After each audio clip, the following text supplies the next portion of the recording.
Bienvenue à tous sur le live. On est là avec Wizerty pour vous parler d'un gros projet qui est en cours avec Asus et d'autres marques qu'on va vous présenter, le Winbot. Winbot qui est en gros un PC joueur extrême, si on devait le résumer. Aujourd'hui, on va vous présenter un petit peu la globalité du projet. Il y a Wizerty qui va vous présenter sa partie à lui, qui est l'overclocking, comme vous le savez, pour ceux qui le suivent déjà. Pour les autres, n'hésitez pas à le suivre parce que c'est vraiment un domaine qui est intéressant.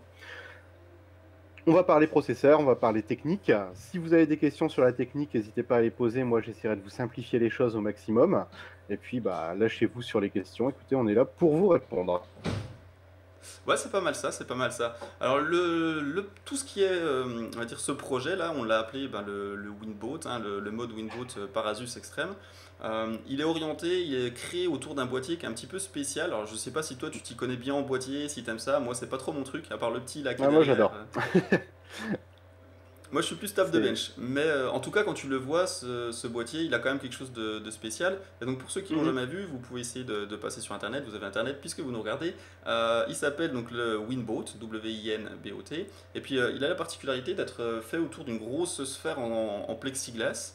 Et donc, ouais, j'en avais jamais vu des comme ça avant. Et donc, tout va s'articuler là autour. Et puis, il a présente Mhm. l'avantage, c'est que souvent les boîtiers ils ont une petite façade histoire de voir l'intérieur. Bah là, au moins, tu vois l'entièreté à 360 quoi. Ouais, et il faut préciser aussi que c'est un boîtier intelligent, puisque le boîtier de base est équipé d'une double caméra qui va pouvoir suivre les mouvements, faire des captures écran des gens qui sont devant lui en fonction des mouvements qu'ils vont faire. Du coup, la tour est mobile. Elle peut tourner de façon autonome sur elle-même, elle peut s'élever, elle peut s'ouvrir, elle peut. C'est un mini robot dans lequel le cerveau, en fait, c'est le PC. Alors moi, tout ce qui est caméra du boat, là, je maîtrise pas trop. Il aurait fallu voir avec Yerect qui fait le mode. D'ailleurs, donc les personnes qui travaillent autour de ce mode, j'arrive pas à mettre ma face en gros. Encore un petit problème technique de plus, quand je mets ça fait tout noir. Parce que j'ai vu quelqu'un qui disait que ta caméra serait mieux en plus petit dans le chat. Donc l'air chaud reste à l'intérieur. Je ne pense pas, je pense quand même qu'il évacue avec des ventilateurs. Enfin ça c'est un petit Mhm. détail. Oui, le boîtier est motorisé. On répond un petit peu aux questions en même temps. Ouais, bien Donc sûr. les personnes qui vont travailler sur ce mode, il y a essentiellement donc Yerect qui va s'occuper de tout ce qui est la partie visuelle, donc le montage de la configuration dans le boîtier, tout ce qui va être le piping. Donc connaissant le bonhomme, il va tout faire en tuyau rigide évidemment, et puis aussi le gainage de l'alimentation, etc. Euh, Au niveau de l'overclocking de la machine et puis du processeur, donc ça va être moi qui m'en charge. Et puis c'est pour ça que vous voyez sur mon bureau, là on a pas mal de petits outils qui sont sortis. On va vous présenter un petit peu le daily du processeur, enfin tous les enjeux, pourquoi est-ce qu'on le fait, comment ça se passe, etc. Et puis on a Tedeus qui est avec nous aujourd'hui pour la partie un petit peu plus communication, parce que lui, il a beaucoup plus l'habitude que nous de faire les vidéos. Alors là, il a pas de chance aujourd'hui parce que Ouais. c'est moi qui héberge le stream, donc du coup, il est un petit peu, comment on dit, bloqué par ma connexion, mais je crois que la sienne n'est pas Mhm. beaucoup mieux. Non, Euh, elle est pas géniale. donc c'est ça, on est en 2018, mais on est toujours tributaire de nos connexions internet, quoi. Donc voilà un petit peu pour les gens qui vont travailler donc sur ce mode. Est-ce que tu veux nous dire un petit mot sur les partenaires du projet? Ouais, alors au niveau des partenaires, forcément, il y a Inwin, puisque c'est eux qui ont conçu le boîtier. G-Skill, au niveau des rames, je pense que tout le monde connaît, c'est quand même une marque de base. Dès qu'on parle d'overclocking, de modding, tout ça, ils ont des rames qui sont puissantes, qui sont solides et qui ont surtout de la gueule. Cooler Master, au niveau de l'alimentation, pareil, si vous suivez Wizerty, vous connaissez un petit peu en overclocking, vous savez que c'est un incontournable parce que c'est tout simplement fiable, solide et puissant. Samsung, on va vous dire tout de suite après les compos Samsung, mais ça va tourner au niveau de la mémoire. Et EK Waterblock, qui va servir de base pour le water cooling, bien que le water cooling va être complètement retravaillé, hein. Ça va être un water cooling complètement fait maison. Je crois que Yerect, je vais pas dire il est fan de EK, mais je crois qu'il travaille beaucoup avec eux. Alors, je sais pas s'il a une Hmm, exclusivité ou pas. En tout cas, je pourrais pas dire. moi, je sais pas. En tout cas, exclusivité ou pas, c'est des super produits, donc même s'il a l'exclu, on va dire qu'il est bien tombé, quoi. Ouais, ouais, voilà. Parce que des fois, t'es un petit peu bloqué avec des produits et tu vois, t'as le composant qui n'existe pas. Enfin, tu peux pas faire ce que tu veux parce que ils ont pas ça au catalogue. EK, ils ont vraiment un grand choix de produits, donc c'est plutôt facile. Au niveau des composants aussi, je crois que l'écran, alors ça vous parlera peut-être, moi l'écran, c'est un petit peu comme les boîtiers, c'est pas trop mon domaine. Moi, à partir du moment où c'est suffisamment gros pour pas que je me brûle les yeux, c'est bon pour moi. Je crois que l'écran c'est un PG27 UK d'Asus. Et il a Oui. la particularité d'être 4K, 140 Hz, 144 Hz pardon, et HDR.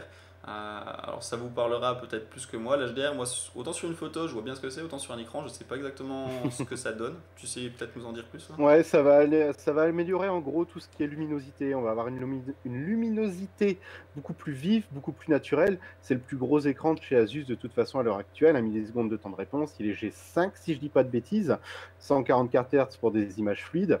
La 4K, forcément, sur un PC comme ça, on ne pouvait pas l'éviter, hein. C'est un PC extrême, sans 4K, ça n'aurait pas de sens non plus. Mais de mémoire, c'est un 27 pouces qui est super beau au niveau du design en plus, avec des petits beacons rock qui s'affichent un peu partout. Enfin, il en jette et il est surtout extrêmement performant. Et je crois que le prix est à la hauteur des capacités de l'écran. On est sur un écran qui est assez cher, mais qui vaut largement son prix pour une fois. Moi je connais pas le prix. Moi ceux que j'adore des écrans, bon, c'est une petite parenthèse, c'était ceux qui sont incurvés là, qui sont trop grands. Mais Il est incurvé celui-là. il y a Il aussi. va être C'est un 27 pouces incurvé, ouais. Ah, bah, si ça se trouve c'est l'écran. Eh ben monsieur Asus, si jamais tu en as trop, ça résoudra pas nos problèmes de lag, mais on aura un bel écran quoi. Ouais. On pourra profiter du stream de ceux qui n'ont pas de lag. C'est ça. Du coup, on a expliqué un petit peu donc voilà le projet autour de ce boîtier Unwin avec Asus en partenaire principal. Donc les composants Asus, je sais plus si on en a parlé. Le composant qui va m'intéresser le plus moi, alors il serait derrière, mais je peux pas trop vous le montrer. C'est quasi la même, c'est pas exactement, mais c'est la carte mère. Donc ça sera une Rampage 6 Extreme. Et puis aujourd'hui, une fois qu'on aura fait le delete, je vous montrerai un petit peu que le CPU est toujours vivant. Enfin, on l'espère. Mais comme j'ai pas d'extrême, on va qu'avoir une Rampage 6 Apex. Moi je suis plus orienté overclocking extrême, donc la Apex c'est vraiment la carte mère pour l'overclocking extrême. Quand la extrême est plus, pas fait pour l'extrême, mais plus pour on va dire le gaming très haut de gamme avec plein de fonctionnalités et puis avec un look un petit peu plus travaillé quoi. La Apex Ouais, complètement. c'est vraiment du brut quoi. Et puis Asus, on a aussi les cartes graphiques. Alors je sais plus le modèle exact, c'est de la 1080 Ti, ça c'est Ouais. sûr. C'est une 1080 Ti avec 11 Go de mémoire. C'est la Strix. La Strix GTX 1080 Ti. Bon, Et bah, il y en a deux. c'est de la, voilà. Puis il y en a deux parce que quand tu fais une grosse config extrême, tu mets deux cartes. Voilà. Et puis c'est surtout, alors on verra les performances, que là le PC est encore pas terminé, donc on peut pas vous dire exactement le nombre de FPS que vous aurez dans un jeu, etc. Parce qu'on les a pas encore testés. Mais enfin, pour alimenter un PC qui va être en 4K 144 Hz, je pense que 2 GPU ça va pas être de trop non plus.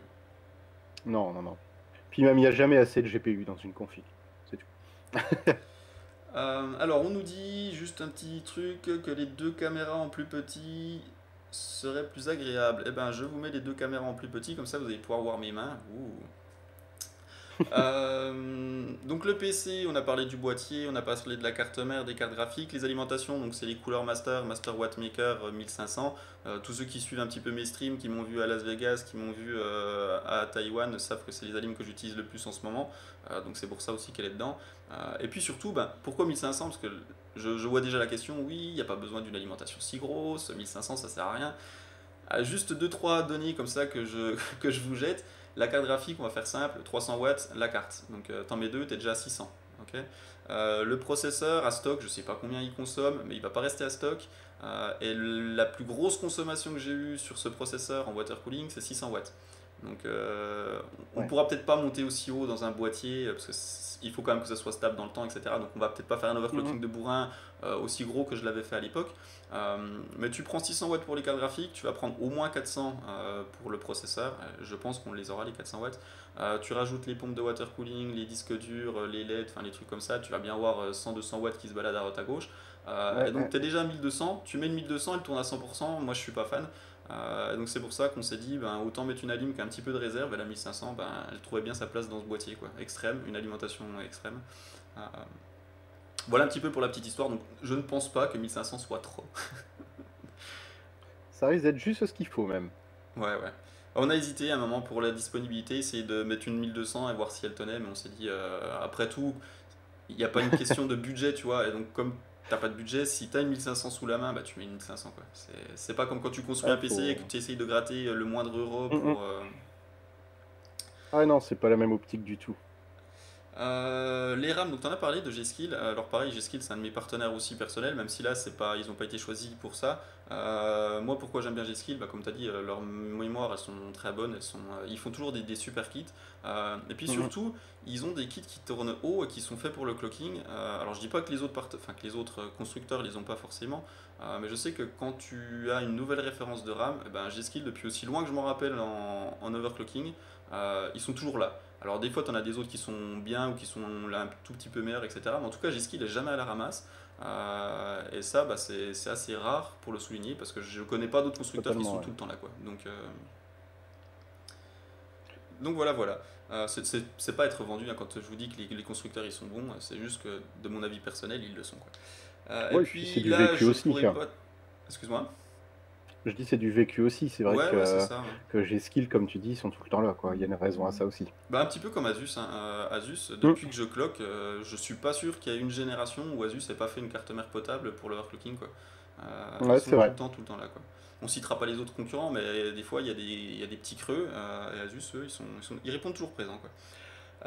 Et puis ouais, là, si tu peux dire un petit mot, tu l'avais fait rapidement sur le SSD, moi je connais pas trop, le Samsung 970 Pro 512, je pense que c'est du disque Ouais, qui doit wanner, mais... ouais, c'est du Samsung tout simplement parce que actuellement en SSD, si vous suivez un petit peu, même par rapport ceux qui suivent ma chaîne à ce que j'ai présenté, j'en ai pas encore présenté de Samsung, mais dans toutes les grosses configs gamers que vous voyez, les gens mettent du Samsung. Pourquoi? Parce que c'est solide, c'est stable, ça c'est très important, surtout quand on va sur des configs extrêmes comme ça, avoir une bonne stabilité dans la mémoire, c'est très important. Et les performances sont au rendez-vous. Il y a des taux de transfert qui sont vraiment béton, qui sont rapides. Et ça offre quoi concrètement dans une config de ce type-là? Ça va offrir des temps de chargement réduits. Donc pour lancer les jeux, c'est idéal. Des temps de transfert réduits. Bref, on est vraiment sur quelque chose qui va être rapide. Là, il va y en avoir plusieurs. Il va y avoir le 970 Pro en 512 Go et le 970 Evo en 2 Tera. Donc autant dire qu'il y aura la place de se faire plaisir dedans. On a une petite question autour du disque dur. Je vais remonter le chat Ouais. rapidement. Alors, je parle par le bas. Désolé pour ceux qui ont posé une question avant. C'est pas premier arrivé, premier servi. Quelqu'un qui nous demande, donc Mac Ganja, qui nous dit tu mets un Optane. Est-ce que tu peux nous dire ce que c'est que le Optane et puis pourquoi on n'en a pas mis ou pourquoi on aurait dû ou... Alors, le Optane, c'est une petite barrette NVMe, donc M2, pour dégrossir le truc, que Intel a sorti il n'y a pas très longtemps. J'en ai une, je fais un peu ma pub en même temps, qui va arriver en test sur la chaîne bientôt. Le principe, c'est que ça peut être utilisé de deux façons, soit en tant que disque mémoire NVMe classique, soit en tant que boost dans une machine. Le principe, c'est qu'il va pré-stocker les données dans sa mémoire pour les charger plus rapidement. C'est par exemple le cas si tu as un disque dur format classique, le petit parpaing. Il va pré-stocker dans sa mémoire les jeux ou les dossiers ou les fichiers auxquels tu accèdes régulièrement pour les lancer 3-4 fois plus vite, si je me souviens bien des vitesses, que s'il n'était pas dans le PC. C'est un accélérateur de configuration, en fait, tout D'accord, c'est un peu simplement. comme si tu avais un RAM disque, mais... Ouais, exactement. Ok, Mais directement branché sur un port M2. ok, bon. Ben peut-être si jamais Asus nous écoute, peut-être que dans l'évolution, parce que le projet aujourd'hui il en prévoit pas à ma connaissance, peut-être que dans l'évolution, parce qu'on peut toujours tout faire évoluer, il y Hum, aura hum, une technologie de ce type. Surtout que, ça peut être sympa. en tout cas sur la Apex, je sais qu'il y a des ports pour ça. Je sais pas sur la Extreme s'il y en a, mais ça serait étonnant qu'il n'y en ait pas. Iron Weapon 226 qui nous demande combien de gigas de RAM. Donc il y a 8 sticks, on va faire du full dim. 8 sticks de 8 Go, donc ça fait 64 Go. Normalement, ça devrait être suffisant pour jouer. On peut toujours mettre plus, mais il arrive un moment où même quand tu as une machine d'exception, aller au-delà de 64 Go, je ne sais pas si ça serait très utile. Et puis surtout après, quand tu mets des barrettes de RAM qui ont une plus grosse densité, tu as plus les mêmes types de puces, tu as plus donc tu as du double side, donc c'est-à-dire que tu as des puces RAM de chaque côté. Je vais peut-être vous faire une petite. Donnez-moi 20 secondes. Allez, tu prends un stick, Voilà, celle-là, elle est écrite dead, mais elle y est pas.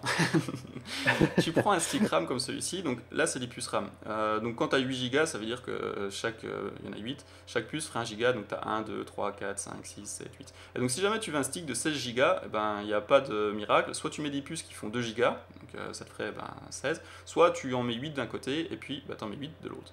Le problème, c'est que quand tu as des sticks qui ont des puces de chaque côté, et ben ça se cloque moins, ça s'overclock moins, et puis ça stresse beaucoup plus l'IMC. Et donc pour l'overclocking, après dans un PC de jeu, tu es peut-être un petit peu moins regardant, mais quand tu veux faire de l'overclocking extrême, ce qu'il te faut c'est ça. C'est pas des sticks de 4 Go, pas des sticks de 16 Go, c'est des sticks de 8.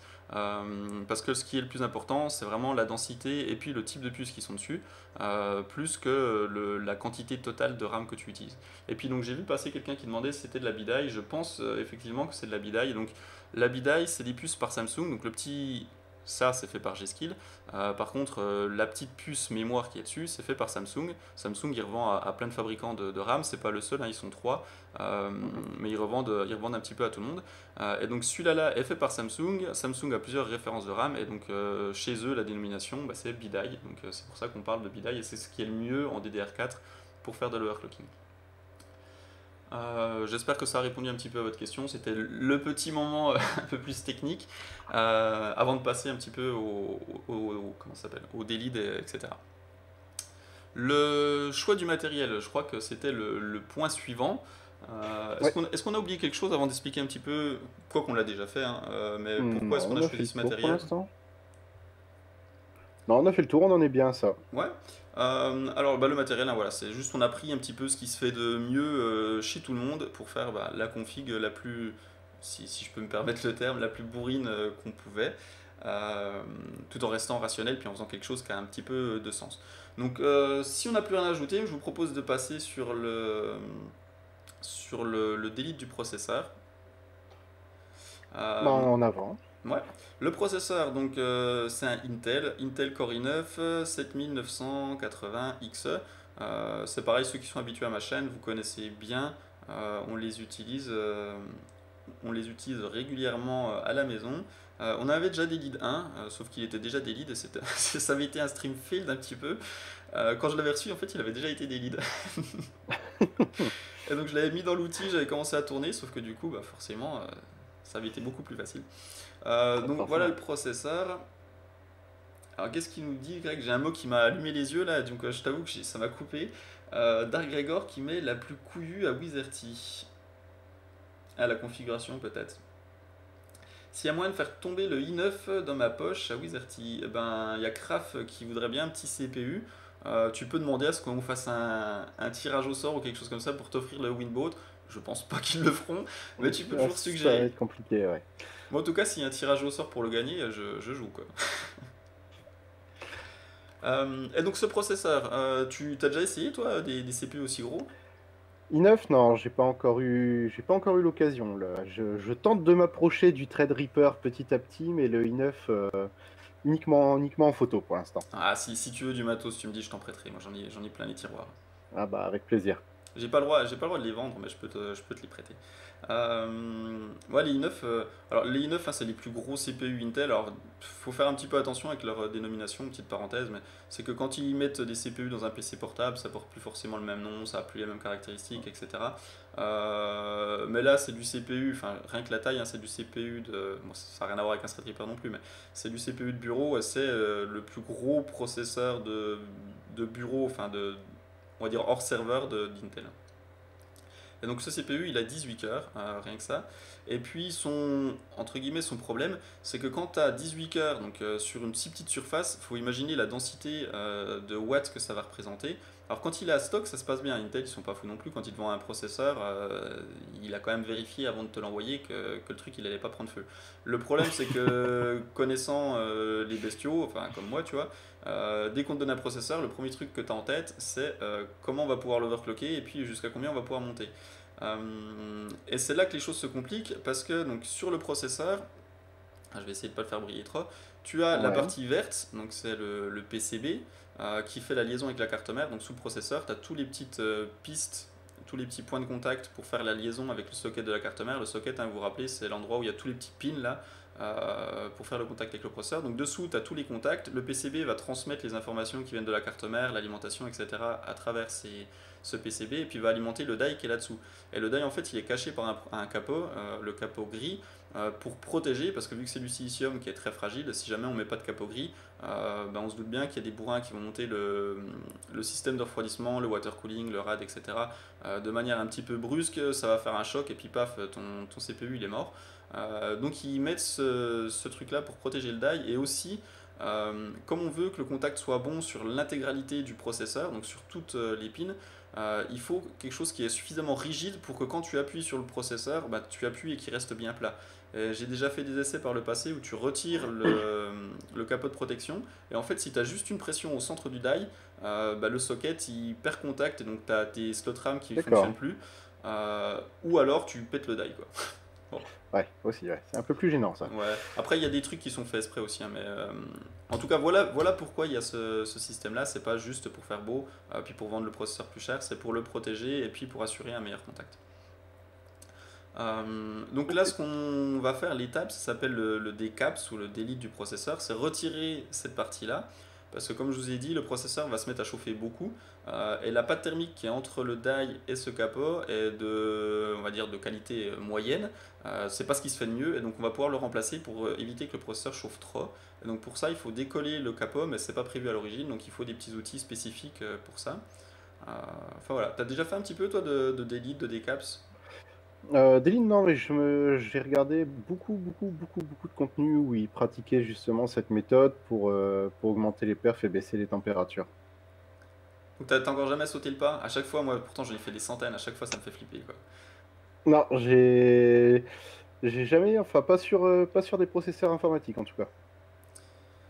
Ouais, je me rappelle de l'époque où il n'y avait pas encore les outils, où on le faisait à la lame de cutter. Mais, Tu vois, c'est au millimètre près en plus. Tu, tu devais procéder comment? Tu devais y aller tout doucement, couper le joint au silicone qui fait le tour ouais, jusqu'à c'est ce ça. que. Sur cela, D'accord. de toute façon, tu pourrais pas. Mais en gros, tu faisais glisser une lame de cutter. Enfin, de toute façon, j'en ai toujours une. Ouais, Parce que bon, tu t'en as plus ça besoin, dépanne. mais t'en as plus besoin, mais tu les as toujours avec toi au cas où quoi. Faut les cacher parce que sinon dans l'avion ils te laissent pas rentrer avec. Euh, Tu prends la lame de cutter, ouais, puis tu fais le tour du processeur, tu la glisses entre le PCB et puis là pour couper le joint silicone. Le problème c'est que tu as plein de petits composants tout autour. Et donc si tu pousses trop loin, Hmm, tu arraches le composant. Si tu pousses pas assez loin, ben tu le ça défais décolle pas. pas. Et le problème c'est que si ta lame elle est un petit peu abîmée ou qu'elle est un petit peu inclinée, tu rayes le PCB et puis après bah, tu dis bye bye à tes slot RAM et puis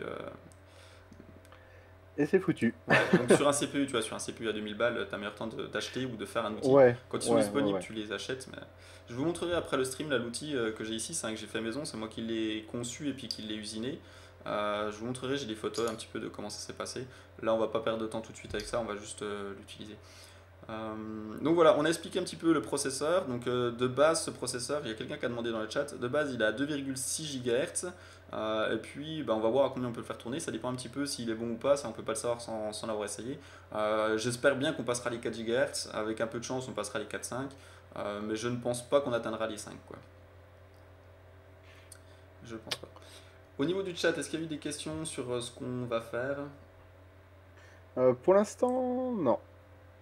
Pas sur ce Euh, qu'on va faire en tout cas. Alors, MacGanja qui pose une petite question, bon, elle est un petit HS, mais c'est pas grave, moi j'aime bien les HS. Moi. Qui demande en OC extrême, tu refroidis la RAM avec les dissipateurs ou les dissipateurs d'origine suffisent? Alors là, c'est une super bonne question. Tu vois, regarde, les dissipateurs d'origine sur mes sticks extrêmes, on les enlève.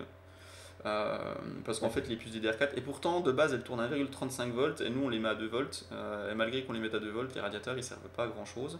Donc ils sont pas nécessaires parce que c'est bien ventilé, que la carte mère est froide, que tu as de l'azote liquide autour, etc. Donc t'en as pas besoin.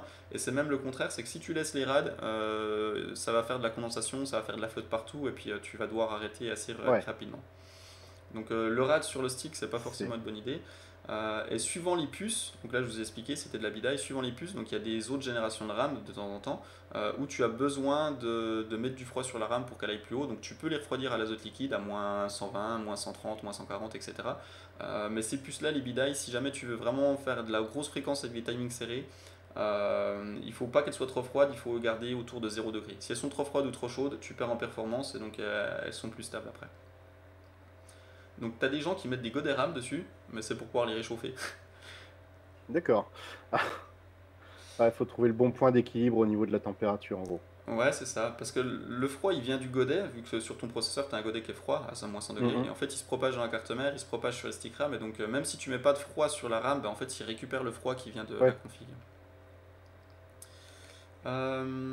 Alors voilà, voilà, ça vaut le coup de changer le i7 7700K pour le 8700K pour du gaming. Comme ça, à froid, je te dirais que non. Après, il faudra affiner quel jeu t'as, patati patata. Mais le 7700K, je pense que pour du jeu, il reste encore costaud, mhm. quoi.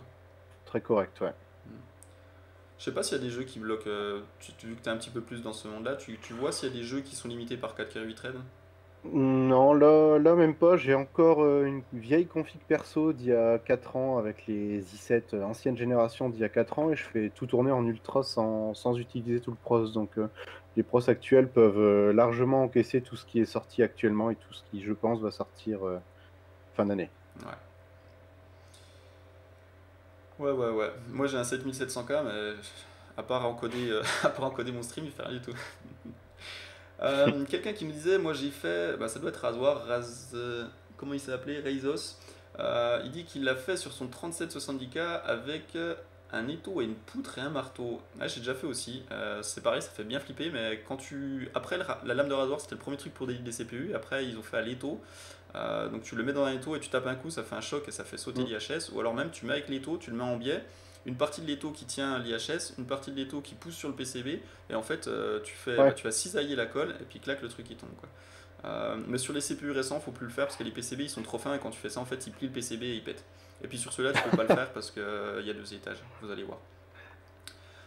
D'ailleurs, Warper qui nous dit l'étau ça marche plus, et donc je confirme, il faut faire très attention avec ça. Euh, Timal qui dit pourquoi les processeurs AMD ne sont jamais des leads. Alors ils ne sont pas jamais des leads, ils le sont rarement, et tout mm, simplement mm. parce que la plupart d'entre eux ils sont soudés. Et donc quand ton processeur il est soudé, tu as déjà une interface thermique qui est super bonne. Et donc pourquoi est-ce que tu voudrais risquer d'endommager ton truc? En plus comme c'est soudé c'est beaucoup plus compliqué à démonter le capot. Donc tu augmentes les risques et puis surtout tu as un truc de base qui est déjà très bon, donc ça sert à rien de l'enlever pour mettre un truc qui va pas être mieux, quoi. Les seuls AMD qui sont des leads en ce moment, c'est les Ryzen 2200G et 2400G, parce que eux, les APU, ils ont de la pâte thermique. Pour quelle raison, je sais pas, mais eux, ils sont pas soudés, quoi.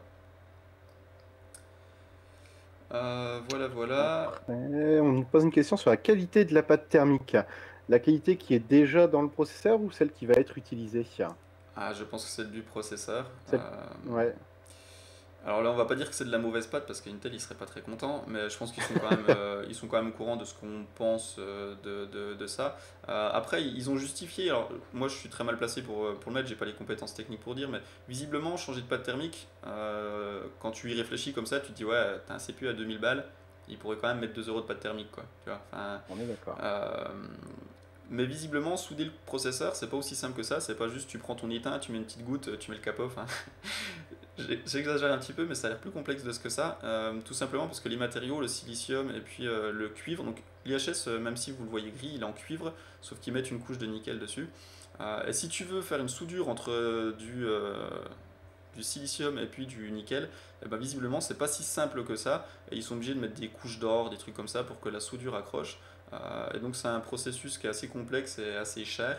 Et puis il y aurait des problèmes aussi de dilatation thermique. Enfin, en tout cas, d'après Intel, ils ne pourraient simplement plus. Ce qui est un petit peu étrange parce que maintenant il paraît, hein, je les ai pas eu entre les mains, je les ai pas vus, que les nouveaux seraient de nouveau soudés. Donc D'accord. voilà, voilà. Moi je vous dis juste ce que j'entends à droite à gauche, je peux pas me placer. Donc pourquoi est-ce qu'ils mettent pas de la pâte thermique meilleure par contre? Ça serait parce que quand Intel te vend un processeur, tu vois, ils sont obligés de s'assurer qu'il va tenir dans le temps. Et puis ils peuvent pas changer de produit pour mettre quelque chose qui est très bon au début, puis qui dans une heure ou dans une heure, dans, dans un an ou dans 2 ans aurait des performances thermiques très mauvaises, quoi. Donc ils préfèrent mettre quelque chose qui est un petit peu moins bon de base, mais qui reste stable dans le temps, plutôt que de mettre un truc qui est très bon et puis au bout d'un an ton processeur il est foutu.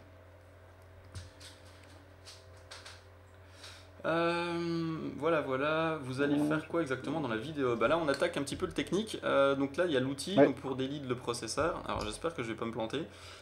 Le processeur, je vais essayer de vous montrer ça comme il faut. Ici, il y a des petits composants. Le petit composant noir, reviens là. Hop, hop, hop.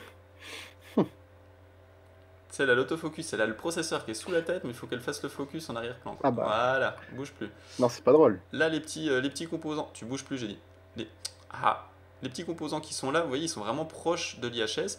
Et le truc, c'est qu'on va essayer de venir pousser ce truc gris là, on va le faire monter, monter, monter, monter, pour essayer de décoller la colle. Donc le PCB vert va être immobilisé, on va le bloquer à ce niveau-là. Et puis on va venir pousser le truc gris. Le truc, c'est qu'il ne faut pas le pousser trop parce que sinon, on va flinguer les petits composants là. Et vous allez dire, pourquoi est-ce qu'on ne pousse pas dans l'autre sens, hein, parce que dans l'autre sens, il n'y a pas de composants. Le problème, c'est que dans l'autre sens, il y a plein de composants qui sont dessous, on ne voit pas, et qui... Non, ici, pardon. Et si on pousse dans le mauvais sens, le processeur, c'est sûr qu'il est foutu, quoi. Et là où ça devient un petit peu plus méchant encore, c'est que on peut pas le pousser comme ça parce qu'il y a des composants, on peut le pousser comme ça mais pas de beaucoup. Dans ce sens-là, ça marcherait pas du tout parce que le processeur, la façon dont il est conçu, ça va pas. Mais même si on pousse dans le bon sens, qu'on pousse pas trop, etc., et des fois on peut le tuer. Alors c'est très très rare, hein, parce que comme il y a de la colle et qu'il y a plein de petits composants, si la colle est prise dans un des petits composants, quand on pousse, juste le composant il s'arrache, quoi. Donc croisez les doigts, on est parti. Euh, donc l'outil, il est vraiment il est vraiment très simple. Lui, je l'ai fait un petit peu bourrin parce que j'aime bien. Donc c'est de l'alu, c'est taillé dans la masse. Le truc, il pliera pas, quoi. Vous avez une petite coulisse ici. Là, ça fait vraiment très lumineux. Hop, voilà. Vous avez une petite coulisse ici et puis une vis. Alors la vis, c'est pour démultiplier la force parce que quand vous allez faire un tour avec la vis, sans trop vous en rendre compte, en fait, la vis va avancer à cause du pas et elle va pousser la coulisse. Donc on voit, hein, quand je tourne la vis, ça fait avancer la coulisse. Et juste en tournant ici avec une clé, vous avez un couple qui est très important et ça va mettre une force que vous ne pourriez pas mettre à la main, quoi. Donc c'est pour ça que tous les outils sont faits, beaucoup d'outils sont faits avec une vis. La coulisse elle avance, elle va pousser l'IHS et il y a un moment ça va lâcher. Et puis pour retenir la coulisse, il y a juste une petite partie, je ne l'avais pas mis parce qu'elle sert aussi au recollage. Alors nous le recollage on ne le fera pas, je vous explique juste après pourquoi.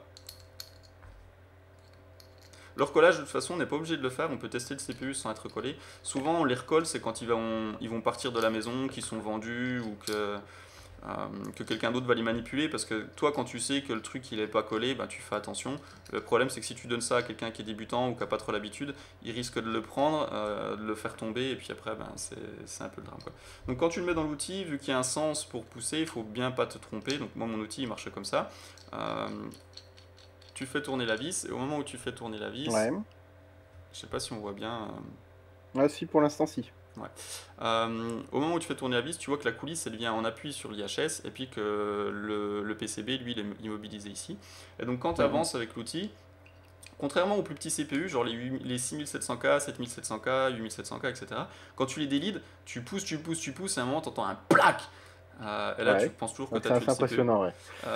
Mais en fait, non, en fait tu l'as pas tué. Là, t'entends rien du tout, quoi. Tu pousses, ça avance, c'est vraiment tout doux. En tout cas, j'en ai jamais entendu un. Hop, là je sens qu'il y a déjà 2 couches qu'on lâché. On continue un petit peu plus. Donc là, les composants, je vais essayer de vous montrer dans l'outil, mais je sais pas s'il va vouloir le faire.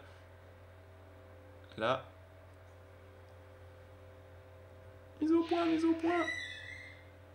Ah, Théo, je te réponds tout de suite. Même si le processeur est garanti, tu essayes cette manipulation-là, tu perds la garantie directement. Ça, la garantie ou pas, ton processeur il est mort à cause de ça, c'est fini. Intel, ils vont pas te dire non, non, t'inquiète, on te le change. La caméra. Ah, voilà, vous voyez, là, donc là j'ai poussé l'IHS, et on voit la petite résistance bleue. Clairement, je peux pas aller plus près. Allez, vas-y. Il y a quelqu'un qui maraboute la caméra là. Non. Non. Eh oh. Ouais, on voit là, il est déjà... Oh, c'est bizarre, il continue à bouger. Il est déjà suffisamment loin. Et donc ce qu'on fait, c'est une fois... Parce qu'on peut pas aller trop loin. Si on va trop loin, on le tue. Donc il faut pas aller trop loin. Donc là, on est bon. Une fois que c'est fait, vous reculez le... Pour rappel, le processeur, il vaut 2000 €, donc on n'a pas envie de le tuer non plus. Tu retires, et au moment où tu retires, tu vois que la colle, en fait, elle est revenue... le truc, il est revenu en arrière. Allez, vas-y, tu vas pas me faire le coup à chaque seconde, là. Hop, voilà. On voit qu'il est revenu en arrière, donc là on est loin de la résistance. Et en fait la colle elle a commencé à céder mais elle n'a pas complètement cédé, donc il bouge un peu mais pas complètement. Et donc des fois tu arrives à le décoller avec, en prenant tes ongles, en tirant dessus. Tu vois, genre là on voit qu'il... Je sais pas si on voit à la caméra mais j'arrive à l'écarter un petit peu, mais pas complètement. Et donc quand c'est ça, tu le remets, puis tu recommences un petit peu, puis tu recommences un petit peu. Donc des fois tu dois faire 2-3 allers-retours, mais il faut mieux faire 2-3 allers-retours que de dire que tu l'as tué, quoi. Ouais, forcément.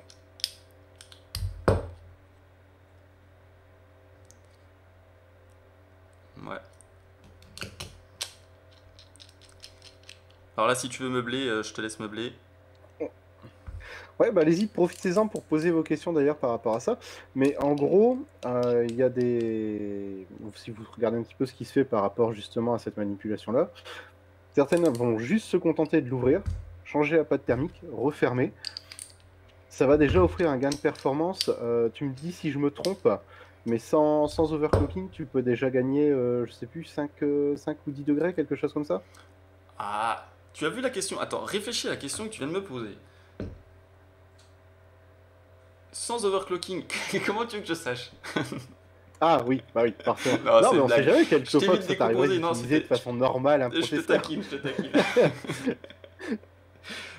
Sans overclocking, je sais pas. En tout cas, je sais qu'avec de l'overclocking, j'ai la réponse. Ouais.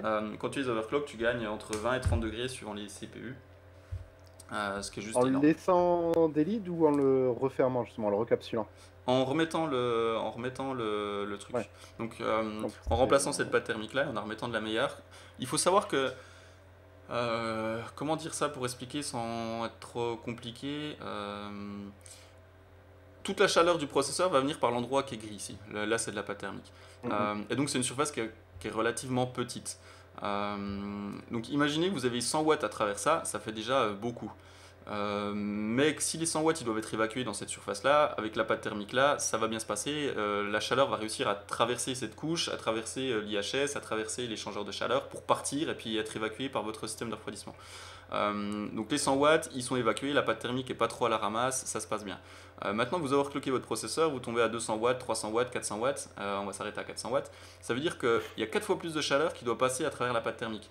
Et donc si la pâte thermique, elle y arrivait à s'en sortir quand il fallait faire passer 100 watts, il y a un moment, ben, elle va commencer à vraiment limiter. C'est comme si tu as un petit trou comme ça, pardon, c'est pas une blague. T'as un petit trou comme ça, tu veux faire passer 1 litre d'eau, ça va bien. Tu veux faire passer 10 litres d'eau, ben, ça devient plus Ouais, compliqué. ça Tu se veux faire passe pas passer bien. 1000 litres, il y a un moment, il passe plus. Le trou, il est trop petit. Et Mhm. ben, la pâte thermique, c'est pareil. Donc, elle est capable de faire passer de la chaleur, mais il y a un moment où elle va avoir des performances trop basses et elle va plus arriver à faire passer toute la chaleur que toi tu lui demandes d'évacuer. Et donc, c'est là que ça va commencer à être problématique. Et donc, c'est pour ça que plus tu overclock, plus la quantité de chaleur à évacuer est importante, et puis plus la pâte thermique est importante, et donc plus tu as d'intérêt à la remplacer, quoi. Ouais. Et justement, tu la remplaces par quoi comme pâte thermique? J'anticipe parce que je suis sûr qu'on va avoir cette question-là dans quelques secondes. Alors, le top du top, si c'est pour remplacer, là c'est pareil, hein, c'est un avis perso, si c'est pour remplacer par une autre pâte thermique, faites-le pas.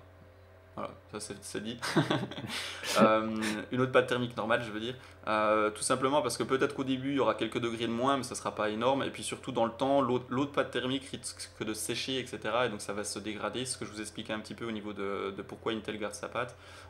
Et donc ça vaut sans doute pas le coup. Par contre, si vous remplacez ça pour mettre du métal liquide, là ça fait du sens parce que le métal liquide, lui, il a des propriétés qui sont vraiment vraiment supérieures à n'importe quelle autre pâte conventionnelle. Et donc là ça vaut le coup. Donc moi le métal liquide que j'utilise c'est de la Thermal Grizzly Conductonaut. Tout simplement parce qu'elle marche très très bien et puis que j'aime bien les gens de Thermal Grizzly qui m'aiment bien aussi, donc on travaille ensemble et puis voilà.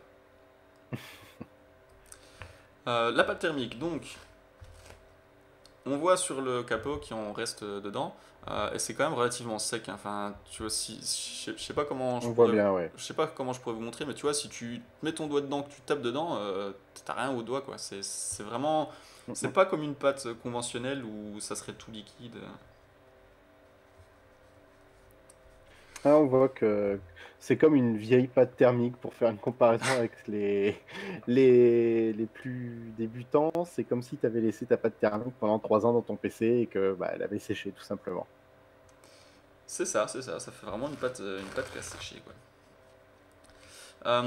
Petite recommandation aussi, quand vous faites ce truc-là, je ne vais pas vous parler des décharges électrostatiques, etc. Je pense pas avoir tué du matériel avec des décharges électrostatiques, donc pas besoin de porter des bracelets spécifiques. Par contre, un truc qui est sûr, c'est que la pâte thermique, celle-là encore elle est un peu sèche, mais vous allez en foutre partout et ça tâche bien. Donc mettez du sopalin, mettez une toile, mettez ce que vous voulez, mais quand vous commencez à jouer avec la pâte thermique, protégez vos trucs, putain, c'est un truc de fou comme ce petit machin là, ça a tendance à aller partout quoi. J'en ai tout le temps plein les mains, j'en ai sur le bureau, sur la chaise. Enfin,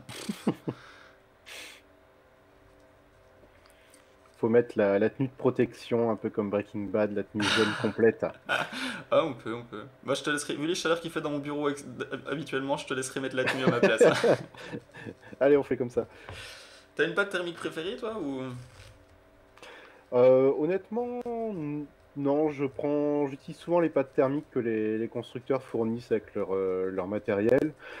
Sinon, oui, les Grizzly, c'est des pâtes que j'admire beaucoup pour les performances, mais après, je suis plus sur ma chaîne dans une optique d'utilisation quotidienne, si tu veux. Donc, comme c'est des pâtes qui offrent pas du tout le même but, c'est pas des pâtes que j'utilise actuellement.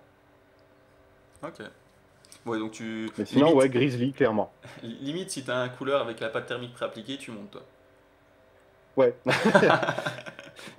De base, dans l'absolu, je préférerais changer pour mettre des choses plus performantes, mais disons que sur ma chaîne, c'est pas l'objectif de présentation, si tu veux. Donc, enfin, pas pour le moment en tout cas. D'accord. Ouais, c'est là qu'on voit que toi et moi, on diverge, quoi. T'as Ouais, t'as l'utilisation grand public et t'as le gars que... Ok, c'est peut-être 12 euros le gramme, mais si c'est meilleur, tu prends, quoi. D'ailleurs, on a un invité spécial, il y a Yerect qui nous dit que l'Arctic Silver 5 est super à tout. Et, si tu savais le nombre de personnes qui restent, je sais pas quel âge t'as, donc je sais pas si t'es plus jeune que moi, j'aurais dit que oui, hein, mais je suis pas sûr, donc je me tenterai pas là-dessus. Mais l'Arctic Silver 5, quand j'ai commencé, tu vois, c'était le top, quoi.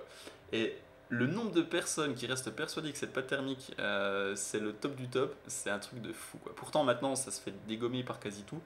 Euh, mais ouais, c'est les croyances, tu vois, les croyances populaires ouais, que... les habitudes, ouais. Mm, mm. Les composants électroniques. Ah, je sais pas, je pense que ça avait Attends, on autre va chose. essayer de retrouver.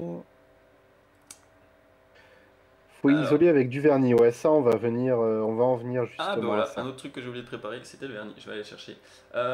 Carf, bah tiens, je te laisse lire le dernier match, à part le Yerect qui nous dit coucou les loups. Juste avant, là, je sais pas ce qu'il dit, mais si tu veux le lire. Ouais, alors, j'ai foutu de la conduite de notes entre l'IHS et le DAI, et sur l'IHS et IO et le gain de fou. Oh, le gain est fou. Ouais, bah ouais, forcément, ouais. Là, avec une pâte thermique aussi performante que ça, si en plus t'en as appliqué un petit peu partout, forcément, là, ça va être dur de faire mieux au niveau performance. C'est un monobloc pour quel socket? Alors, si je dis pas de bêtises, ça doit être du socket 2066, cela.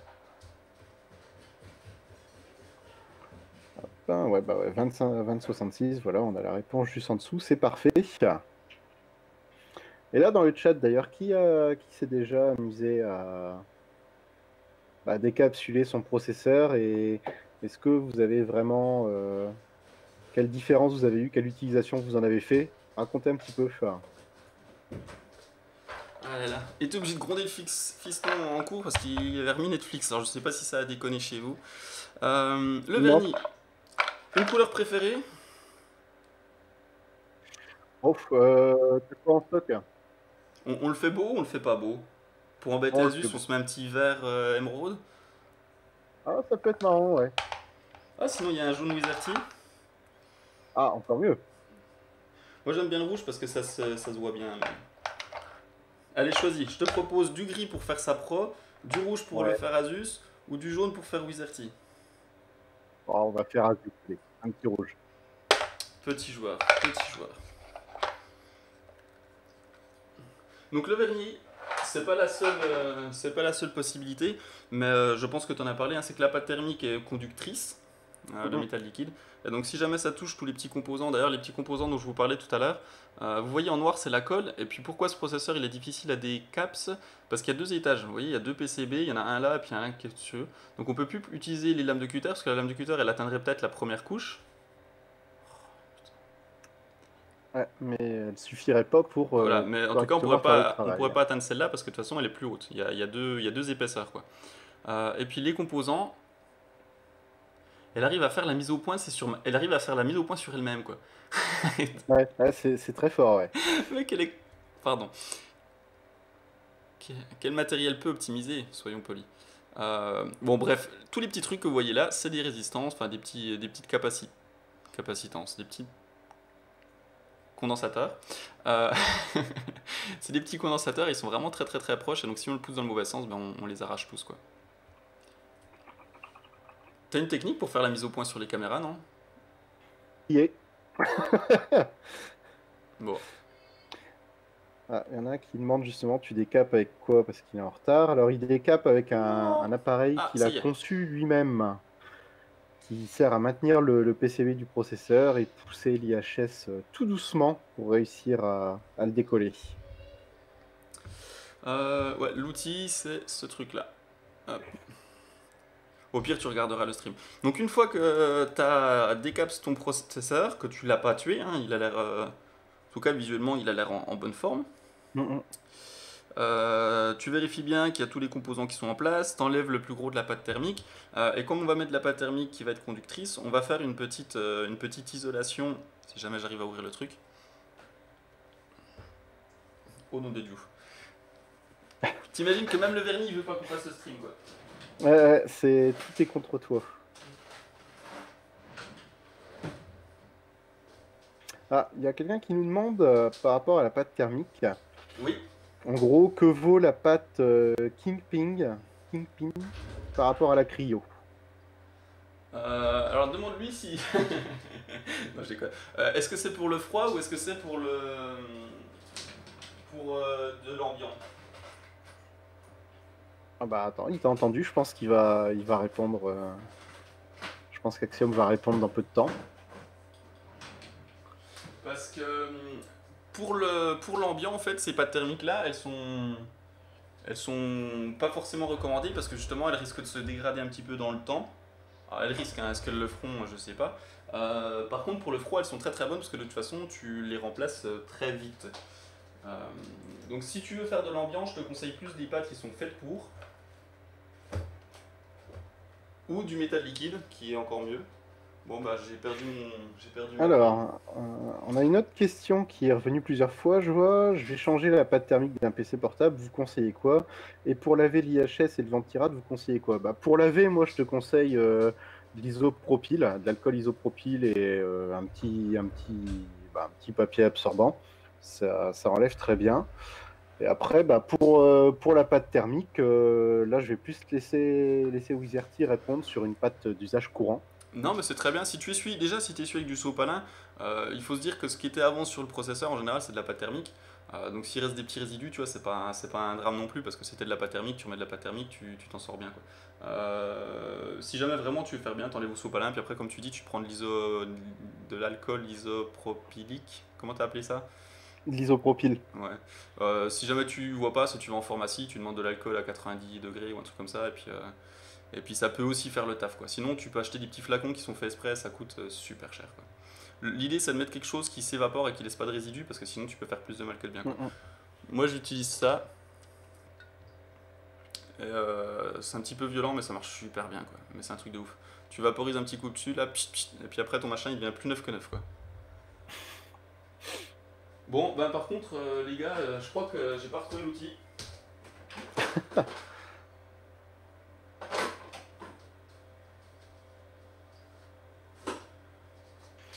Alors.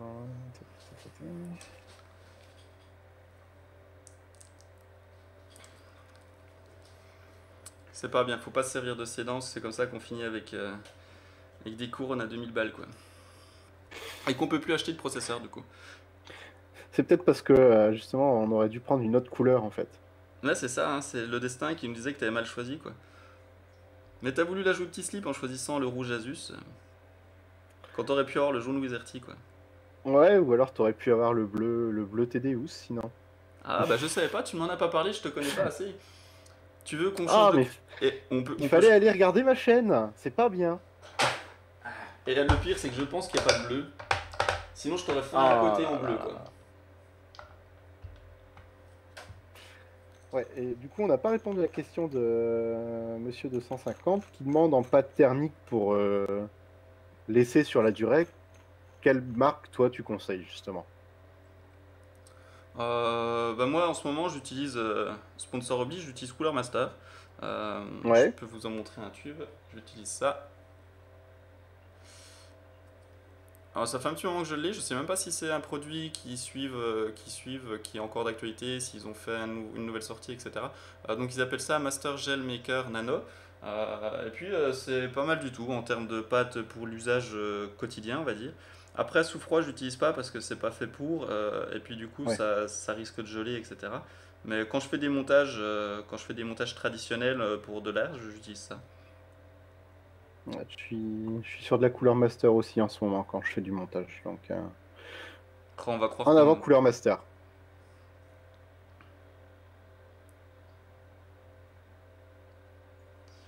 Bon, petit travail. Euh, le truc, hein, c'est qu'il n'y a pas besoin de mettre un pâté de ouf.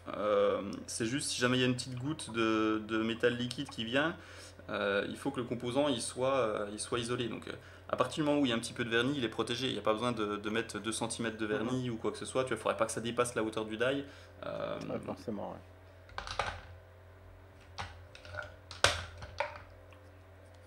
Comme ça.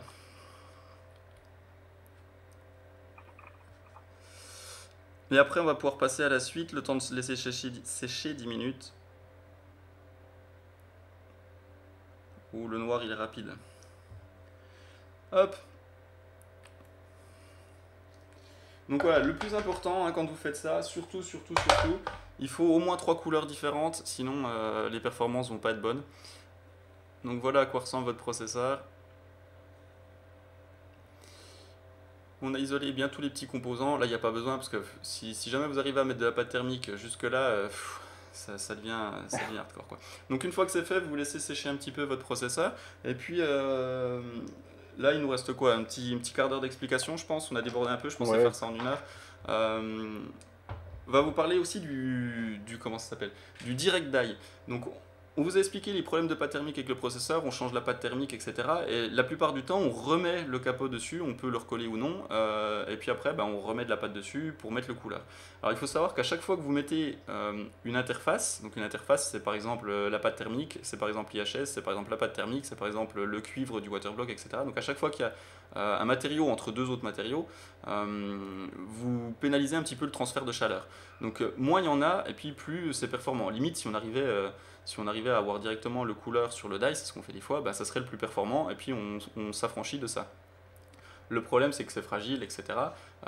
Donc, on remet cette pièce-là. Mais c'est pas parce que c'est fragile que c'est pas possible.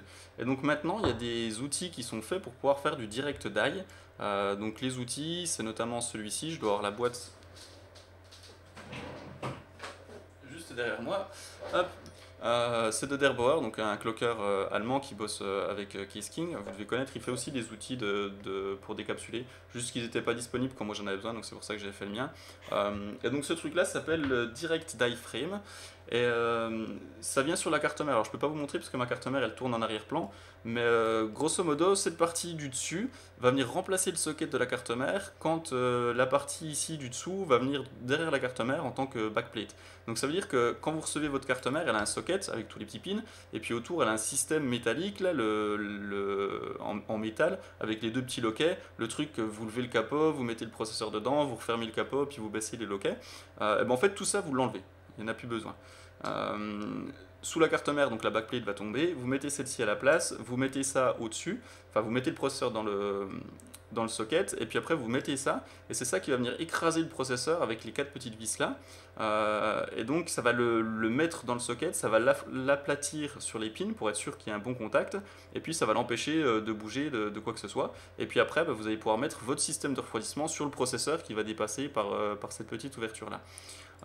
Alors le système là n'est pas donné, hein, enfin. Autant il y a des choses qui sont très complexes et tu dis ouais mettre ce prix là-dedans, je vois pas pourquoi je le ferais pas, enfin ça vaut le coup, etc. Mhm. Ça je crois que ça coûte dans les 80 euros. Donc quand tu dis comme ça, tu vois, 80 € pour 2 bouts de métal, ça fait un petit peu élevé. Mais d'un autre côté, Ouais, parce mais que bon. tu vois, je suis aussi un petit peu ingénieur mécanique, donc je vois comment marchent les choses. Il faut s'imaginer que le gars qui a fait ça, il en a pas fait des milliards. Il a passé beaucoup de temps à réfléchir au système, à tester sur plein de processeurs, à vérifier pour avoir pile poil les bonnes cotes, etc. Et puis surtout, si le processeur il dépasse trop, tu l'exploses. Si le processeur il dépasse pas assez, t'es pas en Ah ouais, non, contact, tu l'exploses. c'est un Euh, outil de précision, il faut le dire comme c'est. voilà, donc c'est exactement ça, c'est que ça paraît étant deux pauvres plaques d'alu, entre guillemets, qui sont très bien réalisées, hein.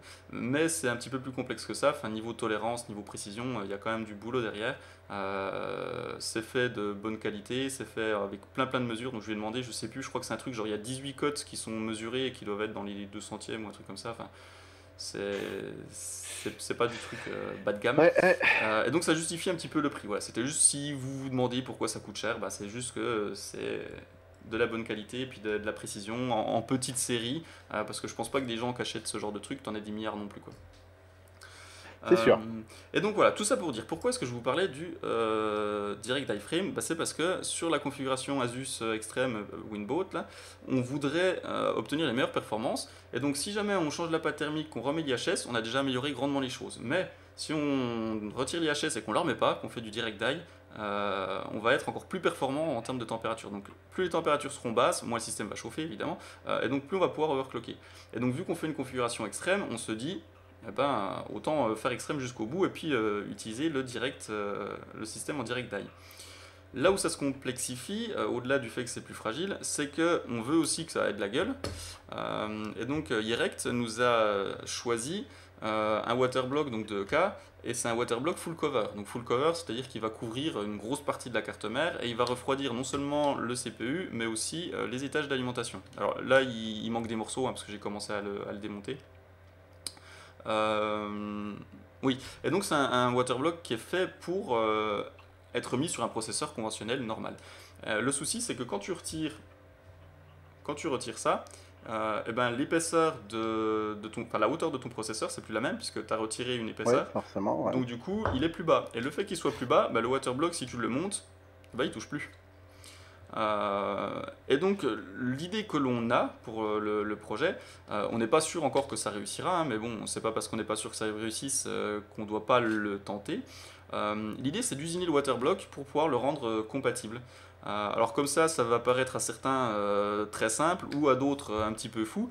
Euh, alors je vous rassure, c'est pas aussi compliqué qu'il pourrait y paraître, mais c'est loin d'être aussi simple qu'on pourrait le penser quand on connaît pas. Mhm. Tout simplement parce que quand vous allez mettre ça, donc vous voyez qu'il y a plusieurs niveaux. Donc il y a un niveau ici où on va venir toucher les VRM. Donc les VRM, c'est l'étage d'alimentation de la carte mère qui chauffe.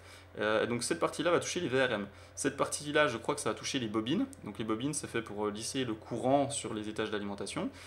Cette partie-là va toucher le processeur. Okay. Et puis les vis vont venir aussi en butée. Et donc quand cas conçoit le produit, ben, il s'arrange pour qu'au moment où vous le mettez sur votre carte mère, eh ben, ça touche les VRM, les bobines, le processeur et puis la fin de course des vis au même moment. Le problème c'est que nous, vu qu'on va retirer une couche, eh ben, ça touchera plus à ce niveau-là. Donc ça veut dire qu'il va falloir qu'on s'arrange pour que le processeur puisse aller plus profond pour toucher le processeur. Et donc il va falloir venir réusiner cette partie-là, venir réusiner à ces parties où il y a les endroits les arrondis, venir réusiner aux endroits où il y a les petites vis de fixation là, et puis venir réusiner ces vis là. Et donc au final, même si techniquement c'est pas trop complexe, les moyens à notre disposition ne sont pas non plus. Enfin, je veux dire, j'ai pas une commande numérique dans mon garage, donc il va falloir trouver un petit moyen de bidouiller propre et de bidouiller bien pour pas casser le processeur. Donc là, c'est ce que je vais faire ces prochains jours, c'est essayer de modifier ce waterblock pour pouvoir le rendre compatible avec le refroidissement direct die. Donc si jamais ça marche et puis que l'usinage s'est bien passé, qu'il n'y a pas eu de problème de pièces qui volent, etc., je pense qu'on le tentera. Et puis si jamais on voit que, je sais pas moi, pour une raison quelconque, ça s'est pas passé comme prévu, l'usinage n'a pas bien marché, on n'a pas réussi à tenir les pièces pour les reprendre, etc., ben, du coup on fera un système de refroidissement un petit peu plus conventionnel. Les waterblocks, on en a deux, celui-là c'est celui pour le crash test, hein, pour l'usinage, et puis on en a Ouais. un autre qui reste propre au cas où je rate, on pourra quand même monter la configuration. Voilà un petit peu pour ce waterblock. Donc, je voulais prendre la carte mère, le problème c'est qu'elle tourne derrière. Alors, je sais pas si ça vaut le coup que je la démonte pour vous montrer, parce que je suis pas sûr d'arriver à vous montrer le passage sous la carte mère, entre la carte mère et le processeur. Donc, je sais pas trop quoi. Je sais pas si ça vaut le coup de perdre 10 minutes à démonter. Qu'est-ce que t'en penses? Bon, puis il faut laisser un peu de suspense pour montrer à quoi ça ressemblera une fois la config montée. Allez, tu m'as convaincu. Salut à la gaffe, tu t'arrives au bon moment. Ça va bien et toi?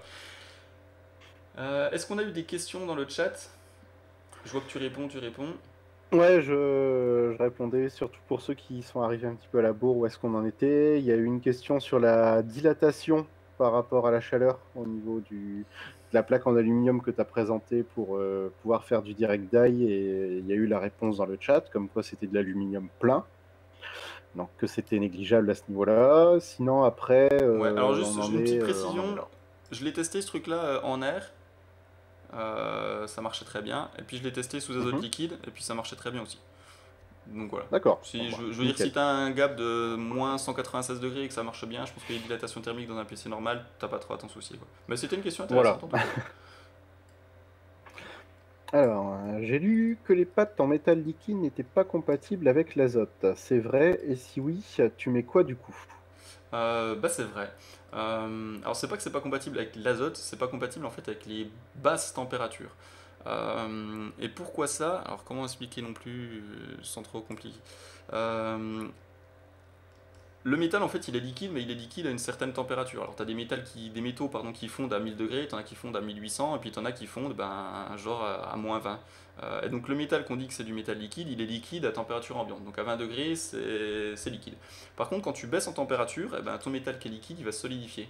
Et une fois qu'il est solide, il va perdre, enfin il va pas perdre ses propriétés, mais du coup le contact entre le processeur et ton refroidissement va être mauvais, et c'est comme si tu n'avais Ouais. plus de pâte thermique, et donc tu peux pas l'utiliser à température, à basse température, sans quoi il perd toutes ses propriétés, enfin toutes ses qualités on va dire, et tu as quelque chose qui devient très mauvais. J'ai fait des essais à moins 40, en général ça tient encore, et passer entre moins 40 et Mhm. moins 80, ça gicle complètement, et là tu vois que ton godet, donc ton système de refroidissement au-dessus, il est par exemple à moins 40, et donc ton processeur il est Ouais. froid. Et au moment où enfin il est froid, il chauffe quand même. Au moment où la pâte thermique elle claque, même si ton godet il est à moins 100, tu vois ton processeur il est à plus 80 quoi. Et là tu te fais oh my god quoi. D'accord. Et donc si ça arrive quand ton processeur il a une grosse tension d'alimentation, juste tu le tues parce qu'il est plus refroidi, et puis toi tu te dis il est à moins 100, je peux mettre des gros voltages de Gorée, et puis paf. Et puis, bah non. Donc voilà, j'ai vu RM aussi qui posait une question, ça pose pas de problème pour la fréquence de la RAM ce direct die. Alors celui-ci, j'ai pas eu de souci avec, et je pense que c'est parce que le processeur il est très épais, euh, et donc comme il est très épais, même si tu plaques sur le pourtour, il se déforme pas trop, et donc tu gardes un bon contact au niveau du socket, et donc t'as pas de problème de fréquence RAM. En tout cas moi j'en avais pas constaté quand j'ai fait le test. Je peux pas dire que t'en auras jamais, mais moi j'en avais pas eu. Alors que sur les 8700K, j'avais testé pour Tom's Hardware un kit qui venait d'un vendeur, où là j'avais constaté des problèmes, et où avec le Direct Die, je pouvais pas monter la RAM aussi haut que j'aurais voulu, et dès que tu remettais l'IHS, tu voyais que la fréquence RAM elle revenait, et donc là c'est que le Hmm. PCB il était trop fin, et du coup il penchait un petit peu, et tu perdais les contacts au niveau de la RAM, et c'était moins stable, Ouais. quoi. Ouais, de toute façon, on en est toujours à des dixièmes de millimètres qui font toute la différence, que ce soit pour le contact thermique, que le contact pour tout simplement le contact vers les rames, etc., quoi. C'est vraiment de la précision d'horloger, on va dire. Ouais, c'est ça, on est vraiment au bout du bout, quoi. Mhm. Pour la plupart des gens, tu vois, si t'as de la RAM à 2333, enfin à 2133 ou je sais pas, 2400, les trucs de base, t'as pas de souci à te faire. Par contre, nous, si tu nous dis que la RAM elle est capable d'aller à 4000, tu vois, Ouais, bah ouais, on va les forcément. vouloir, ou voir un petit peu plus.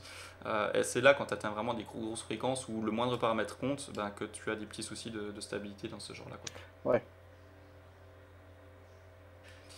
Il y a Yerect qui nous dit, même si tu broies le water block, c'est rien, hein. Alors je pense qu'il parle de quand je vais rater ou pas mon usinage. Ouais, Alors je ouais. sais bien, le but c'est d'essayer de le faire du mieux possible. Si jamais ça arrivait qu'on le casse, on le casse, hein. Ah, t'as déjà eu du direct die sur GPU. Ouais, il y a pas mal de GPU qui étaient en direct die. D'ailleurs, si tu regardes alors, les récentes, bah si, toutes les récentes, elles y sont, quoi. Ouais, il me semble bien que maintenant c'est toujours posé directement dessus. Ouais, tu prends des 1070, 1080, 1080 Ti, même 980 Ti, etc. Tu vois le die, et puis tu vois les petits composants qui sont autour, ils Mhm. sont à nu.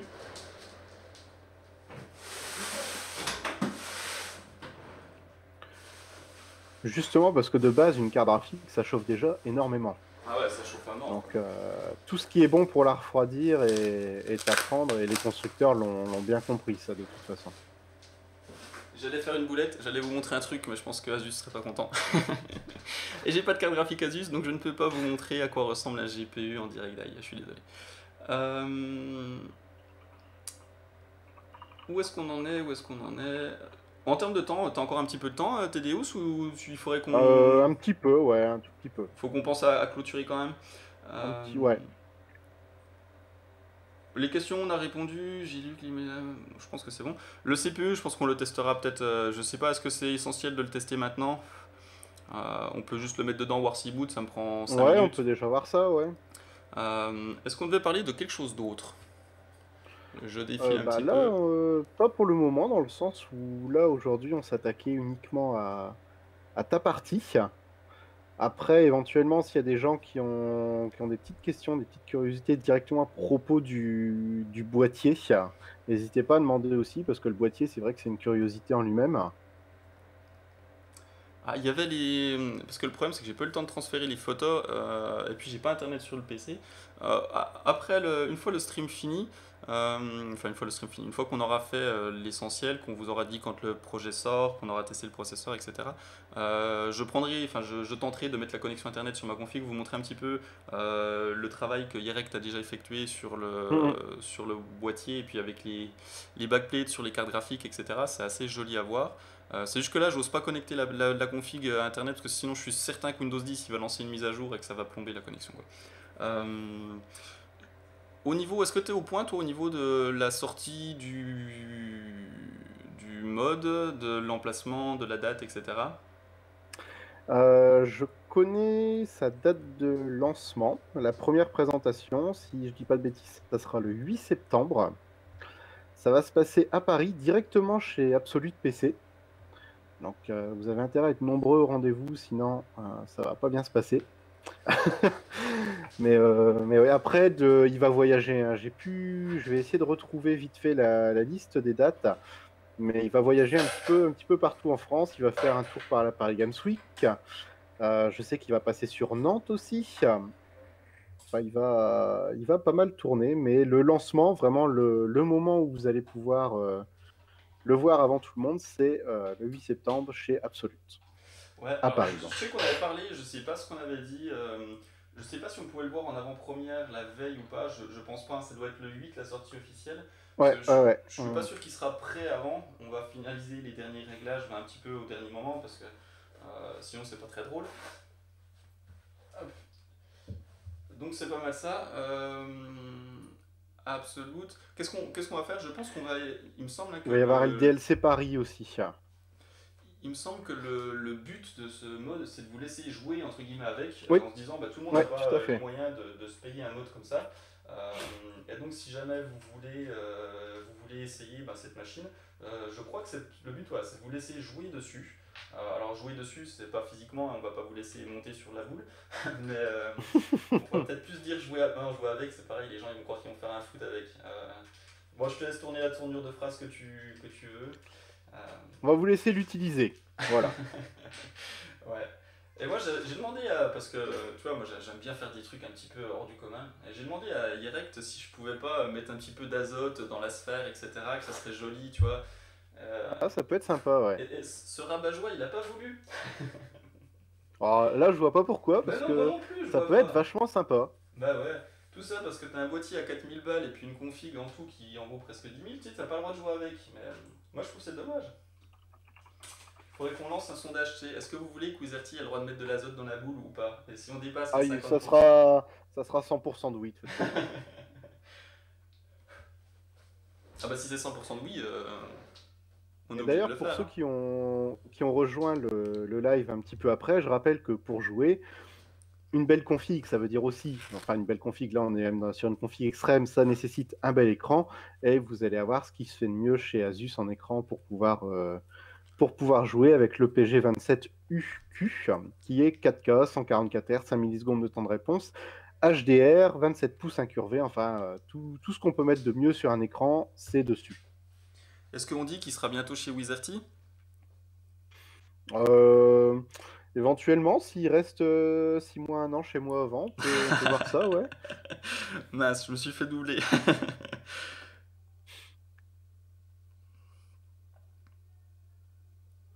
Moi, l'écran, j'ai du 4K depuis super longtemps, mais en même temps, je fais rien avec. Alors, enfin, je fais rien avec. Ouais. Je veux dire, j'ai pas trop le temps de jouer avec, donc j'aurais pas besoin. Ce serait plus pour le plaisir d'avoir un magnifique objet ou tu as un truc qui a vraiment de la gueule au niveau look. Mais j'ai un écran 4K depuis un moment. Maintenant, ça commence à aller mieux, mais au début, le 4K c'était plus problématique qu'autre chose au niveau des compatibilités, des tailles d'affichage, des trucs comme ça. Oh oui. Mais là, depuis ça s'est quand même bien amélioré, quoi. Ah, c'était pareil avec le 21 neuvième au début, hein. Les écrans 21 neuvième au début, c'était une catastrophe pour le jeu. Hop. J'ai peur que si j'ouvre, parce que j'ai une notification, voir si c'était quelque chose d'important, j'ai peur que si j'ouvre, ça fasse tout planter le truc. Non. Bon, si jamais c'est quelqu'un qui. Si jamais c'est important, la personne qui m'a envoyé une notification, envoyez-en 3-4 à la suite avec les ting ding ding, je saurai qu'il faut que je regarde quelque chose que j'ai oublié ou que j'ai mal dit. Donc là, le processeur, je lui ai mis de la pâte thermique. J'ai pas mis du métal liquide parce que vu que je vais le rouvrir après pour sans doute faire du direct die, j'ai pas envie de bouffer de la pâte thermique qui coûte super cher. Mm, Et puis surtout de risquer d'en mettre partout. Et puis d'après. Parce que le métal liquide c'est super bon, mais à nettoyer c'est super chiant. Euh, donc voilà, là il n'y a pas besoin. J'ai juste mis un petit coup de pâte thermique Cooler Master dessus. Je remets, alors au moment où vous remettez, faites attention, il y a toujours ces petits composants là qui sont dans le coin. Et du coup, l'IHS, il n'est pas symétrique, on voit qu'il y a un petit décrochement. Donc c'est pareil, pensez bien à faire le. Maintenant, il y a le téléphone qui sonne, du coup, est-ce que c'est un signe? Ah, peut-être. Hein? Ah. Là, il y a le doute, là. Ah. Je vous fais tourner. Hop. C'est dans cette caméra-là, parce que quand il y a Téléus qui m'a entendu crier un petit coup, enfin crier, c'est un bien grand mot, mais qui m'a entendu pousser un petit cri tout à l'heure, et c'est dans cette caméra-là, je l'ai mis en pivot pour pouvoir faire les deux d'un coup, et je me suis mis la tête dedans avant de préparer le stream.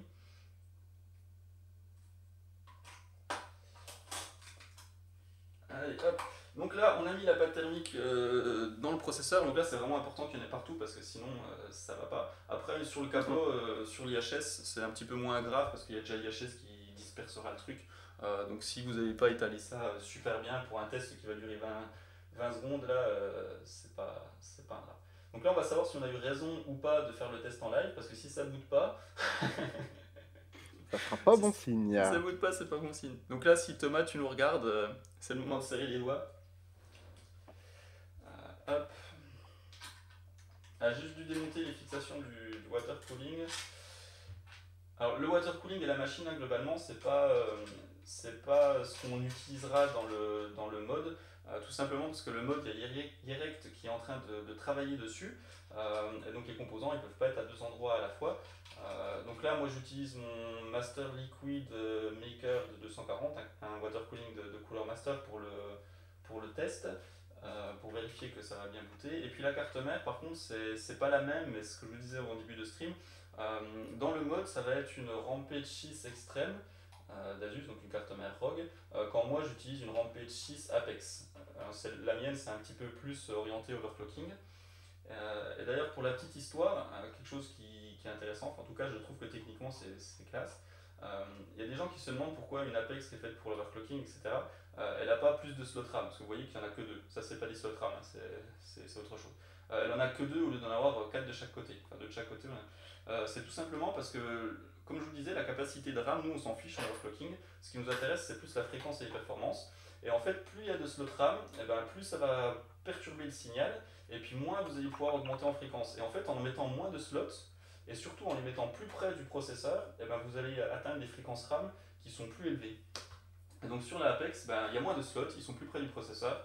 On peut mettre moins de sticks, mais par contre on peut les faire aller plus vite. Donc c'est un petit peu la Mm. particularité. Quand quelqu'un qui fait du gaming, lui, il veut plus avoir beaucoup de slots parce qu'il ne va pas aller chercher 30 MHz de plus à la RAM. Hop. Alors, suspense. Bon, je sais pas si vous arriverez à voir le debug d'où vous êtes. Bon, en tout cas, vous allez. Si ça pop-up, je vais attendre 2 secondes. Si, si jamais ça marche, l'écran devrait s'allumer. Si jamais l'écran s'allume pas.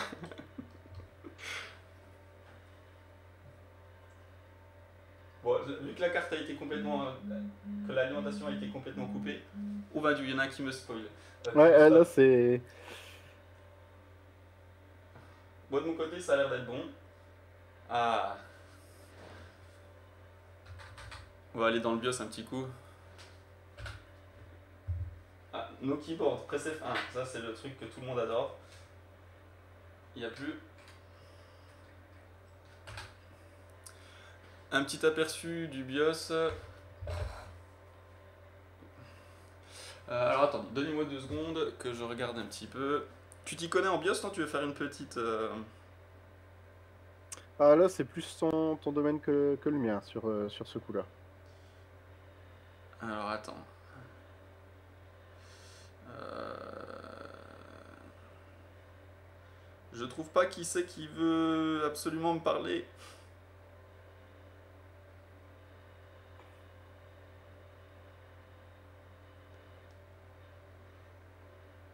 Pourquoi les gens ils te spamment pas à toi? T'es peut-être plus efficace que moi. Ouais, mais là, ça doit être quelqu'un qui te connaît toi et pas moi, je pense. Ah bah non, c'est pas important. Bon, tant pis. Tant pis, tant pis. À mon avis, c'est un gars, tu vois, je vois bien Greg d'Argrégor, tu vois, qui fait ça. Il adore me, il adore m'enquiquiner. Donc je l'imagine assez bien, m'envoyer plein de notifications pour rien, juste pour m'embêter, quoi. Bon bah voilà, la carte à booter. Je pense qu'on ment pas, hein, on doit le voir que c'est un. Ça se voit, ouais. Est-ce qu'on voit le processeur que c'est par là, je pense, voilà. Ici, Euh, vous voyez le 7000. Donc on a décapsulé, alors bon on a mis 2 heures pour le faire mais c'est parce qu'on a beaucoup blablaté, on vous a raconté plein de choses sur les partenaires, sur le projet, sur les composants, etc. J'espère que ça vous a plu, que vous n'avez pas trouvé ça trop long ou trop marketing ou trop je ne sais quoi. Je pense qu'on peut dire qu'on a essayé de faire de notre mieux pour faire ça dans la bonne humeur. Enfin, moi j'aime bien ce genre de projet, je sais pas toi mais... Ouais, bah c'est le plus intéressant, hein. Ah, je trouve que c'est cool. En plus, on te laisse jouer avec du matos, enfin du matos d'exception, quoi. Je veux dire, si tu joues pas avec un 7980X à ce moment-là, Mm, tu le fais pas, quoi. Bon, bah voilà. Niveau du chat, est-ce que tu as vu des choses Non, on a répondu au fur et à mesure. C'est surtout des gens qui ont pris en route, comme Thibault qui demandait quel modèle de processeur c'était. Normalement, tu vois, sur le stream, tu as un petit onglet hardware qui est en plein centre en bas et tu as le matériel qui défile. Donc le CPU, c'est un Core i9 7980XE d'Intel. La carte mère, je crois que c'est de la Rampage 6 Extreme d'Asus. Ouais, Les cartes graphiques, donc on l'a dit tout à l'heure, ça sera des. Là, c'est pas le cas actuellement, mais dans le projet final, dans le produit final, ça sera des 1080 Ti Strix, donc il y en aura deux. L'alimentation, donc ça va être une Master Wattmaker de 1500 watts. Les RAM, il y aura 64 Go, 8x8 de Trident Z RGB 3200 C15 de mémoire. Les disques durs, là, je te laisserai faire c'est du Samsung. ouais, c'est du Samsung. C'est ce qu'il y a de plus performant actuellement pour ce type de disque. Alors, il y a JBS qui dit Wizerty, ça doit être l'armée pour te livrer le dernier avion furtif. Ah, ok, je vois, je vois. J'en parlerai pas maintenant, mais je vois. Il doit parler des notifications et puis de mon stream, de mon stream d'hier. Euh, je suis amoureux. Alors, je sais Ah, pas de quoi il est amoureux, notre ami Sheiryu. ça fait un peu peur. Quelqu'un qui demande pourquoi, au niveau des cartes graphiques, il n'y a pas eu un choix sur des titans. Mais c'est vrai ça. Quelqu'un qui lui répond qu'il n'y a pas de SLI sur les titans, ouais, mais après, c'est vrai que les titans sont puissantes elles aussi. Mais après, un SLI, bon, ça apporte plus de puissance et c'est vrai que visuellement, ça a un impact qui est bien sympa aussi. Ouais, mais si ça se trouve, en prenant un titan, en coupant un bout et en soudant des composants, on peut peut-être faire marcher le SLI. Ah, ah, Hein. Ouais, je savais même pas qu'on pouvait pas faire de SI sur les titans, c'est étrange ça. Tu confirmes? ouais, c'est peut-être dû à la façon dont la carte graphique fonctionne pour développer autant de puissance. Il y aurait peut-être je sais pas, peut-être un effet justement qui bride s'il faisait du SLI ou autre plus que de l'apport. Oh, Yerect, qu'est-ce que tu nous fais là? Moi je peux pas lire ce message. Euh, Chérie qui demande comment on fait pour avoir des t-shirts Bien, Asus. éventuellement, tu peux envoyer un gros chèque à Wizerty et à moi, et on pourra peut-être t'en obtenir. On garantit rien, hein. Ouais, tu sais quoi, Chérie, envoie-moi sur Facebook, j'ai plein de t-shirts que je me débarrasse. Ouais. Il y en a des neufs, il y en a que j'ai portés, etc. Mais en général, ils sont en bon état. Il y a un petit peu de tout. Envoie-moi sur Facebook ta taille et puis j'essaierai de t'en trouver. S'il m'en reste, je t'en envoie. J'ai Et du. pareil, n'hésite pas à t'abonner à ma chaîne. Il va bientôt y avoir des concours pour justement gagner des goodies de ce type-là. Ah, si tu veux mettre ton lien d'ailleurs, Tedeus, hein, Ouais, dans le chat, n'hésite on pas, hein, va surtout. balancer Hein. ça. Faut pas te gêner. Hein. Mon adresse pour le chèque, tu regardes Wizerty, tu devrais trouver assez facilement, je pense. T'as des t-shirts XXL, ben t'y as déjà si tu veux, j'ai du Ryzen, de l'AMD Ryzen, j'en ai en XXL, donc pareil, envoie-moi et puis je t'en trouverai un. Bon, quand on commence à faire les fonds de tiroir pour brader nos t-shirts, hein, c'est que c'est pas mal fini. Hop. Est-ce qu'on aurait oublié quelque chose d'important? Waouh, on peut faire de l'Inception. Ouais, Yerect qui nous indique que la Titan elle n'est pas utilisée parce qu'elle développe moins de perf en jeu que la 1080 Ti. Ah, il est revenu un petit peu sur son message. Voilà, ouais, il a retravaillé le Il l'a discours. enrobé un petit peu, il l'a rendu plus. Ouais, c'est possible. Et puis après, aussi, je sais pas s'il y a des waterblocks custom sur les cartes. Et puis l'idée, c'est que ça soit perf, mais aussi que ça un petit peu que ça envoie un petit peu, tu vois, que ça soit joli. Donc si c'est pour mettre un titan et puis doit regarder le gros truc stock, je sais pas s'il y a des full cover. En tout cas, les 1080 Ti Strix, ça doit déjà, avec du SLI, ça doit déjà quand même pas mal envoyer, quoi. Là, j'ai les photos justement sous les yeux et ça envoie. Ouais, elles sont jolies, hein. C'est con que je puisse. Bah, c'est Elles sont quoi très très belles. On va dire que c'est le moment de tenter une connexion. Une connexion. Ouais, c'est maintenant ou jamais, ouais. Si jamais il y a un moment où tu veux nous quitter parce que tu as des obligations, tu hésites pas. Hein, Ouais, non, moi c'est bon, je peux encore c'est pas que rester, je on veux va te virer de dire. mon stream, hein, mais si tu dois partir, tu vois, tu peux partir, quoi. Hein. Pas de soucis, t'inquiète pas. Vraiment, tu veux rester, c'est sûr. Ouais, ça me fait pas peur. Je suis curieux de voir si tu vas réussir à lancer Internet en fait. Tout ça parce qu'avant que le stream passe, j'ai mis 1 heure à me connecter à Hangout, et puis que j'ai mis 1 heure à connecter une webcam, puis que j'ai mis.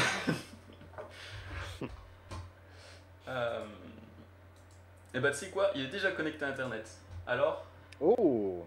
Ah, ça t'embouche un coin là, hein. Ah, j'avoue, je suis impressionné.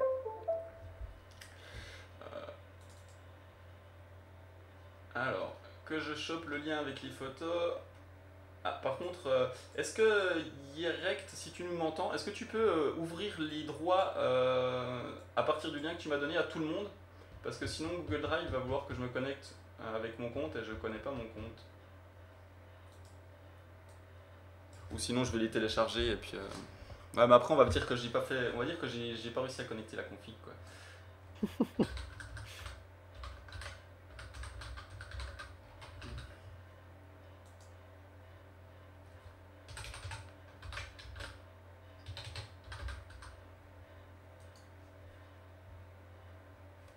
Haha. Hop. Alors, comment est-ce que je vous montre ça sans kicker notre ami? Là, ça va devenir tout noir un petit coup. Ouais. Je pense que je vais devoir enlever ta face pendant 2 secondes, mais on t'aura toujours en Pas vocal. gênant, vas-y. Hop. Voilà.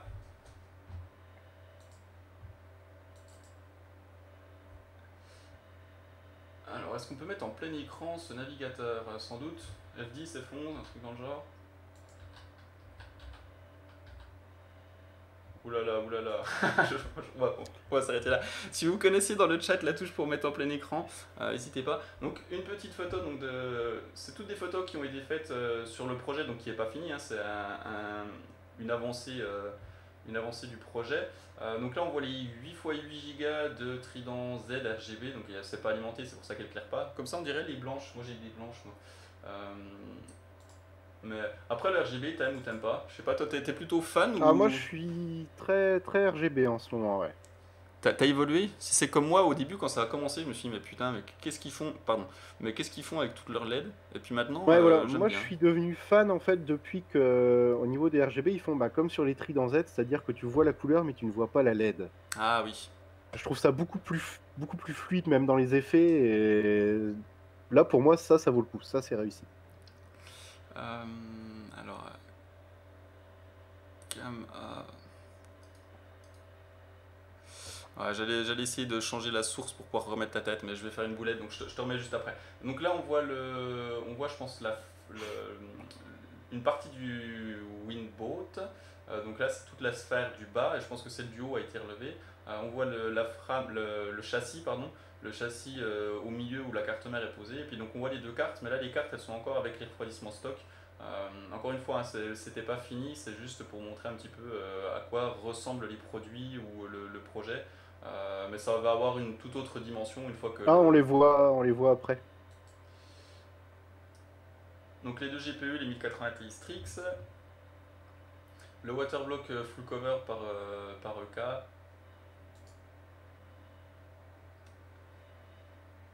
Hop. Donc la carte mère c'est la Rampage 6 Extreme. Je l'ai jamais eu celle-ci, j'ai jamais eu, mais elle a l'air sympa. Elle a l'air sympa. Ah, là on voit déjà, je pense que les cartes elles ont. Bon là c'est le focus sur Republic of Gamers, mais on voit un petit peu la carte. Donc il y a les backplates spéciales et puis le waterblock. Je sais pas si Eric t'es encore là dans le chat, redis-nous l'histoire un petit peu de ces backplates, parce que je crois que c'est un truc genre des backplates exclusives que limite Persona, ou alors qu'on a eu en avant-première, ou qui ont été faites pour nous, enfin je sais pas trop. Mais s'il y a la petite histoire derrière, Ah, ça peut être sympa à savoir, ouais. on veut bien, on veut bien. Moi j'attends c'est de voir une fois que le tubing sera fini, parce que c'est une fois que c'est fini que ça... Une fois que c'est fini, que ça... Pardon, j'ai cliqué un peu vite sur que ça va prendre toute sa dimension, quoi. En tout cas elles sont jolies, le rouge là, ça a l'air très qualité comme backplate. Et qu'est-ce que je devais vous montrer aussi? Je ne sais plus. Je vais regarder ça d'un œil attentif.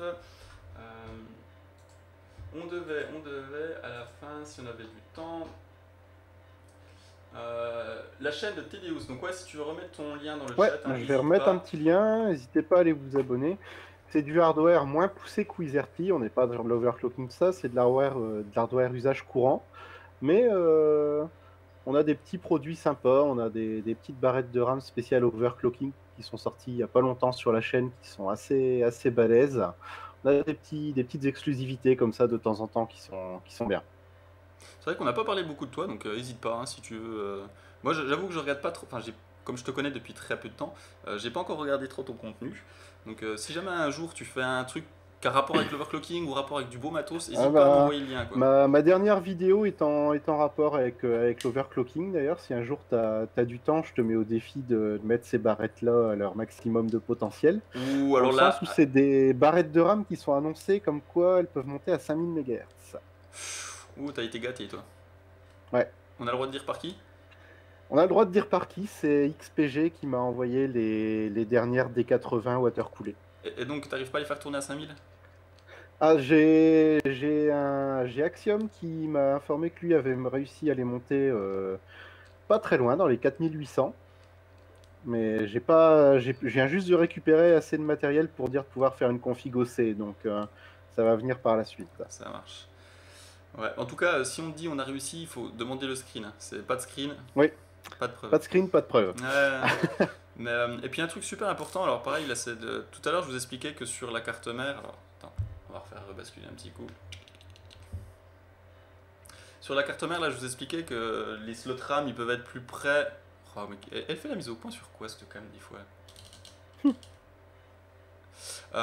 que quand les stick RAM étaient plus proches du processeur, etc., et qu'il y avait moins de stick RAM, c'était plus stable. Et donc là, typiquement, si toi, tu as des RAM qui tiennent 5000, si tu prends une carte bas de gamme, avec un BIOS qui est, un truc, je vais pas dire pas fini, parce que ça serait Standard, on va mal dire. poli, mais qui est pas optimisé pour l'overclocking, elles tiendront pas, c'est sûr.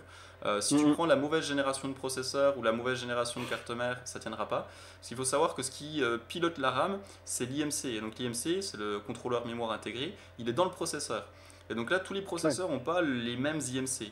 Donc si tu prends une génération où les IMC n'étaient pas bons, je te dis n'importe quoi là, mais par exemple tu prends les 4700, ouais mais c'était pas la DDR4. Bref, si tu prends comment ça s'appelle, les tout premiers... Ah, je plante. Je pourrais plus te dire. 4000... Les premiers Skylake X, Les premiers X99 là, pas les Broadwell juste avant, Ah, les c'était. Haswell. Si tu prends du Haswell, bah tu vois, quand tu arrives à 3000, 3006, ça devient compliqué. Enfin, jamais tu feras du 5000 avec. Mm, Et après, ils ont sorti des nouvelles générations. Et tu vois, par exemple, les 8700K, et c'est très à l'aise sur la RAM parce que les IMC ils sont très bons. Donc, déjà, il te faut le processeur qui a des IMC qui globalement sont bons. Donc, il faut la bonne génération. Après, il Bah te faut. là, pour essayer de les pousser en config, je vais pouvoir te proposer. J'ai une Apex avec justement un 8700K Bah, t'es déjà bien là. et les fameuses RAM. Et en alim, on est sur forcément du Cooler Master. Que je dise pas de conneries, c'est la 1200. Ah, bah nickel. C'est une V-série. Ouais. Ouais, bah avec la Apex, c'était déjà pas mal. Donc ce qui est important, c'est d'avoir la bonne génération de pros. Et après, même dans les générations de pros, tu sais, quand tu achètes un CPU, il y en a qui s'overclock mieux Mhm. que d'autres. Et bah les IMC, c'est pareil. En fait, si tu as 10 8700K, tu peux très bien en avoir un qui a un IMC qui est pas bon et qui montera la RAM moins que les autres. Euh, et puis après, même les cartes mères, après, il faut commencer à tester tes cartes mères parce que si tu as 10 Apex, bah, il y en a une qui va être meilleure Ouais. que l'autre. Et donc après, quand tu veux faire du record de RAM, mon gars, il faut que tu bines tes sticks RAM pour avoir des C'est un sticks peu RAM plus qui sont super compliqué, bons. ouais. Il faut que tu bines tes processeurs pour avoir un processeur qui a un bon IMC. Il faut que tu bines tes cartes mères. Et après, il faut que tu passes 1000 ans dans le BIOS, quoi. Mais... Ouais, j'avais vu une vidéo de toi comme ça où justement tu avais toute une sélection de i7 et tu cherchais après le bon pour faire un overclocking. Ouais, ouais, bah, c'est ça. C'est le terme, on appelle souvent ça biner. En fait, c'est du tri, hein. Mhm. Et ouais, faut trier pour tout, quoi. C'est de la folie. Vladek Mais qui ouais, nous. on essaiera de voir si on peut les monter, ces fameuses barrettes. Ah, bah, y a pas de souci. En tout cas, si tu cales, tu me dis, je connais des gens qui sont bien placés pour te dépanner. Le souci, c'est qu'ils Ça t'aideront pas marche. forcément sur une Apex. Si tu vois ce que je veux dire. Ouais, ouais. Euh, Je sais plus pourquoi je t'ai parlé de la RAM, mais ah oui si parce que de ton contenu. Donc je te parlais de ton contenu et puis ouais on a Ouais, évoqué. tout à fait, ouais. Eh ben je regarderai, ouais, hésite pas à m'envoyer le lien puis je jetterai un œil si ça m'intéresse bien quoi. Ça marche. Et puis si jamais un jour tu as besoin d'un expert en overclocking ou autre, n'hésite pas, tu me dis et puis je passerai faire un petit tour. Eh ben, je te le dis déjà. Ça marche. Bah voilà, pour moi je pense qu'on a fait tout le tour. Est-ce que là c'est le Ouais, vrai? ouais. Si t'as rien à ajouter, en tout cas je te remercie bien pour Non, ta patience, de pas de m'avoir souci. Puis attendu. merci à toi pour toutes tes explications. Ouais, bah, j'espère que tu as appris un petit peu de choses et puis que nos amis dans le chat ont découvert un peu ce projet avec ce mode Asus, qu'ils y voient un petit peu plus clair et puis qui seront avec nous donc le 8 septembre à la boutique Absolute Ouais. PC pour la découverte. Euh, Normalement, je crois que toi tu y seras pas. C'est pas prévu que j'y sois malheureusement, mais si je peux, je ne louperai pas ça. Donc peut-être vous avez le choix, soit vous aurez le mode Asus, soit vous aurez TDeus, c'est pareil, vous pouvez Ouais. voter, vous voulez Dans, TDeus ou le mode. dans tous les cas, si vous voulez le mode plus moi, ça sera à Nantes. Et à la Paris Games Week, ça c'est deux dates qui sont sûres. Ah bah voilà, c'est cool. En théorie, moi je devrais y être, Absolute, et puis Absolute PC, donc à Paris, c'est la boutique de Paris. Et puis Yerect, bah, je crois qu'il y sera, en tout cas j'espère qu'il y sera, parce que s'il y est pas, on va être Mhm. dans le... Tu Ça va vois. être compliqué, ouais. Ouais. Bon bah voilà, allez, je vous dis au revoir à tous, salut à Tedeus, et puis à très Ouais, bientôt bah, une pour bonne fin de plus de journée à tout le stream. monde. Allez, ciao. Ciao!